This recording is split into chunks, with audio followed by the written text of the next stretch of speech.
When you think of One Piece upscales, you probably think of Mihawk, the greatest swordsman in the world. And I can't blame you, because this image has been all over the community. I think it might have even reached book talk at this point. Imagine filming a heartfelt review of Zoro's fight with Mihawk, and then your comment section is just this. But I'm here to tell you that Mihawk is not the ultimate upscale. In fact, he's far from it. There are multiple characters in the shadows that have been upscaled to the moon, but too few are talking about them. There's especially one character that has been upscaled beyond comprehension, but you'll have to stick around to find out who it is. By the way, shout out to Clinch. He made a great video about upscales which filled me with inspiration to talk about some other ones, so definitely check him out. To start off, we need to talk about my GOAT from Water 7, Paulie. Ever since Haki Knots became the hottest topic in Agenda piece, people have realized what a hidden gem Paulie and his abilities are. We got theories that Shanks' whole career is just built on knots that Roger left behind. This is where he's always able to flex his haki wherever he goes. He's just sneakily opening some knots.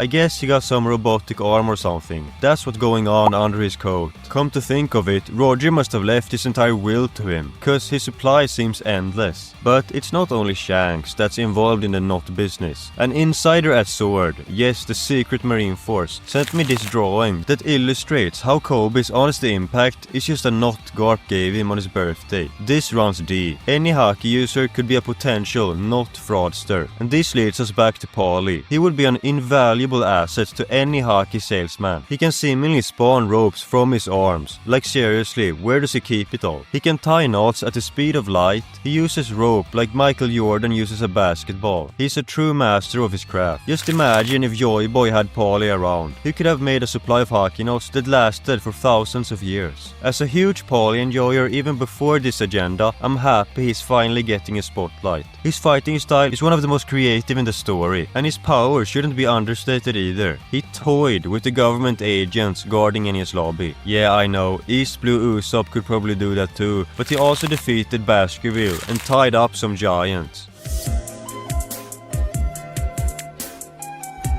Then we got one that is directly tied to Mihawk. If you have a genius level IQ like me, you know who I'm talking about already. It's of course the Vista upscale. This absolute Chad dueled with Mihawk during Marineford, and Dracul even had to acknowledge him before they started. Mind you, he usually blitzes through his opponents while calling them worms. That immediately told us that Vista wasn't just anyone. Then, even more impressively, he showed such skill in their duel that Mihawk suggested that he should postpone it. Now this is important. It wasn't Vista that had the idea, and Mihawk just accepted it out of laziness. The literal greatest swordsman in the world saw him as that big of a threat. Since then, he unfortunately vanished from the story, but I bet he's out there grinning somewhere, because he knows the truth. Every time we see a new swordsman and everyone screams Mihawk upscale, whenever Mihawk gets a new hype statement, it is a direct Vista upscale. At this point, Vista doesn't even need to show up anymore. He's just winning by proxy.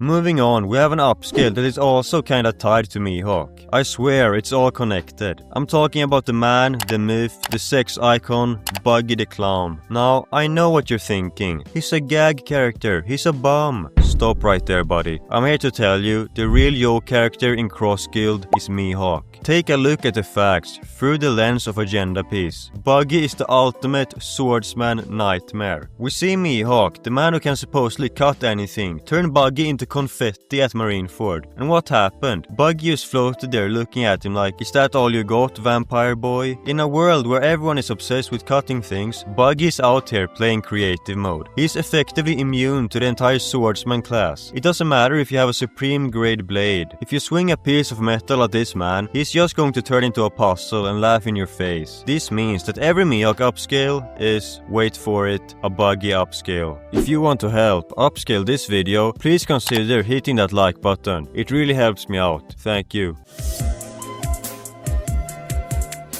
Next up is an upscale that no one ever talks about. Like there's no way that you can guess who I'm about to say. We got Jin, the man demon, the combat commander of the Krieg pirates. Have you ever heard of a more prestigious title than that? He was moving like crazy at Baratier. Let's not talk about what he did to Pearl though, that gets me all teared up. The important thing is his fight with Sanji. Jin didn't just fight him, he straight up embarrassed him. He was out here swinging those tonfas like they were enchanted with the soul of a god, making the future wing of the Pirate King look like a fool. And take a look at where Sanji is now. He's out here growing an exoskeleton and literally deflecting Kizaru's laser beams. Since Jin mid-diffed Sanji, the agenda math is simple. Jin scales above Yabra, above Queen, and he definitely scales above the lightspeed beams of Kizaru. And don't you dare call him a pre-time skip merchant. We recently found out that the core trio, Don Krieg, Pearl and Jin, actually made it to the new world.